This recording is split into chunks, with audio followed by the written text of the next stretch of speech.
Before we move on, I just want to make sure that we understand exactly how the French and Indian War, as well as the taxation that occurred after the war, led to the American Revolution. So we're going to start with this essential question. Was 1763 a turning point in British colonial relationships? Now, 1763 was the end of the French and Indian War. The war began in 1754. It ends in 1763. So what changes in 1763 between Great Britain and their 13 colonies in America? As you can see by this map, in 1750, France held a huge chunk of territory in the center and the northeastern portion of North America. The British 13 colonies were concentrated along the Atlantic Ocean and in Upper Canada. Somehow, this area lying here in the Ohio River Valley was the area that both the British and the French wanted very badly. And it's here that the actual first clash of the war occurs. Now, I know this is going to be a shock to you, but George Washington was not somebody who was perfect. Matter of fact, early in his military career, he was actually appointed by the British to deliver a message to the French who had built forts in the Ohio Valley, telling them, well, you better take your forts down or there are going to be problems. The French claimed they'd built the forts to protect their trade there. They obviously were trapping furs, and things didn't exactly turn out very well. Somehow Washington gets involved in this big debacle or mistake where he somehow is with a Native American who happens to kill the brother of the French commander, and in essence, the French attack the British. Washington quickly builds a fort out in the open called Fort Necessity. They aren't able to defend it. It's just a crude fort, not really anything much to speak of, and the French actually end up capturing Washington and his men. Washington's forced to sign this piece of paper saying that he had killed the French commander's brother, and it was written in French. Washington didn't really understand what he was signing, but in essence, he starts the French and Indian War. So for all of those that you think that George Washington never made any mistakes, you are absolutely wrong. At the same time that this was going on, another famous American, Benjamin Franklin, who was an elder statesman even at this time, somebody that everybody looked up to, been born in Boston, he had moved to Philadelphia and started a career. He was actually very wealthy, very successful, and that's why he was able to devote so much time to diplomacy, is because he was able to retire at an early age. Well, Benjamin Franklin came up with this idea called the Albany Plan of Union. You can see here, this is the cartoon that he drew to try to persuade the people of the 13 colonies to follow his plan. And basically what it was an idea that if you don't fight together, the French are going to win. So rather than think of ourselves as 13 separate colonies or regions, we need to all fight together to defeat the French. A snake, as you can see here, the head's New England. You've got New York, New Jersey, Pennsylvania, Maryland, Virginia, North and South Carolina. Unfortunately, the Albany Plan of Union did not work.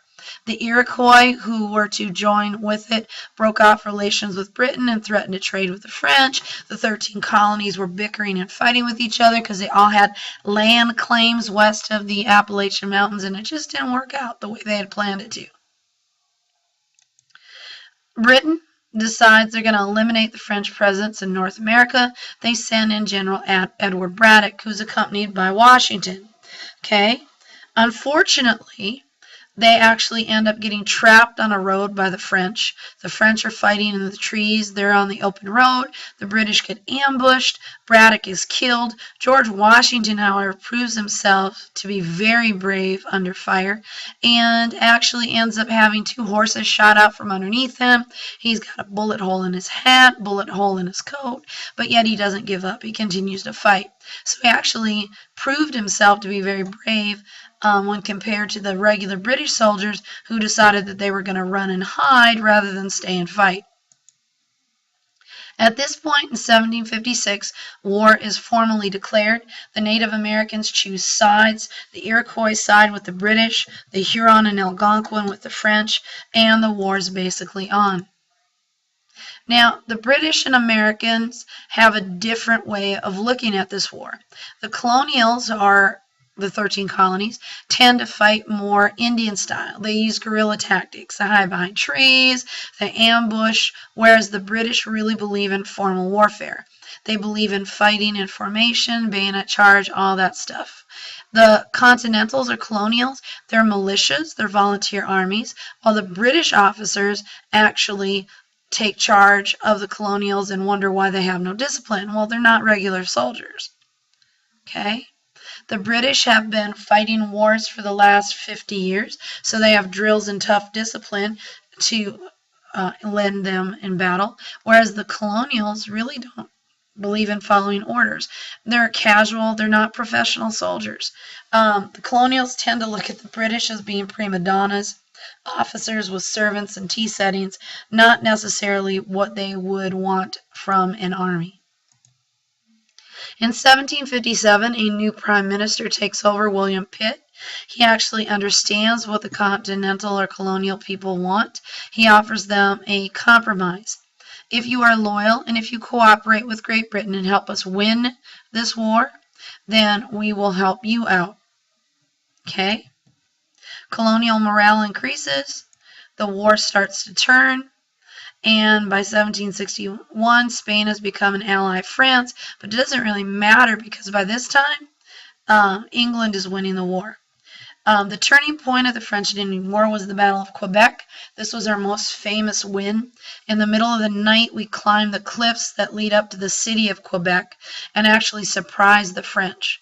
Even though both the French and British generals are killed in the battle, this is a turning point because it's when Great Britain starts to win the war. In 1763, we signed the Treaty of Paris. This is the first Treaty of Paris. The second one will end the American Revolution. In 1763, France loses almost all of her land in North America, except for a few islands in the Caribbean. Spain gets the French lands that are west of the Mississippi. This includes New Orleans, but they also lose Florida to England. England gets all the French lands in Canada, exclusive rights to the Caribbean slave trade, and commercial dominance in India.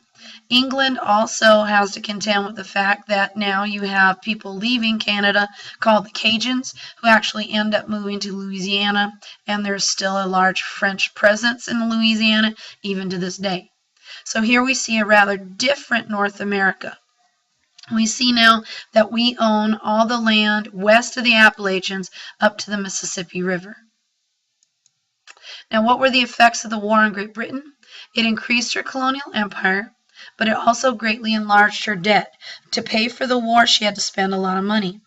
Britain has contempt for the colonials because remember, the colonials wouldn't fight until they were promised that there would be some reward in it for them.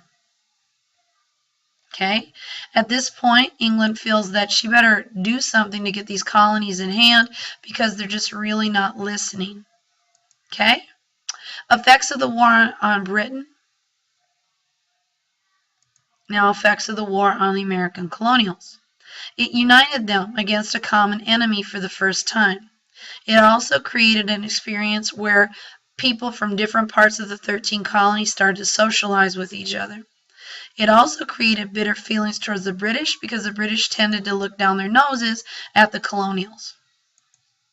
Now, after the war was over, we want to move west of the Appalachians, but we're going to be denied this right because we've got several different Indian groups that are uniting to fight any incursions or influence by the whites in the Ohio River Valley. One of these is Chief Pontiac. Chief Pontiac is an Ottawa Indian who actually attacks Fort Detroit. He later ends up being very upset because the British actually give gifts of smallpox-infected blankets from Fort Pitt that end up infecting his people with smallpox and killing many hundreds of them. Here we can see Pontiac attacks all throughout the lower Great Lakes. And unfortunately, the British don't want to pay to protect settlers in the Ohio Valley from the Native Americans, so they actually establish a proclamation line that says you can't move west of this line because we're not going to protect you. The Continentals don't really like this, colonials, because they fought for that land and they think they should have a right to move there.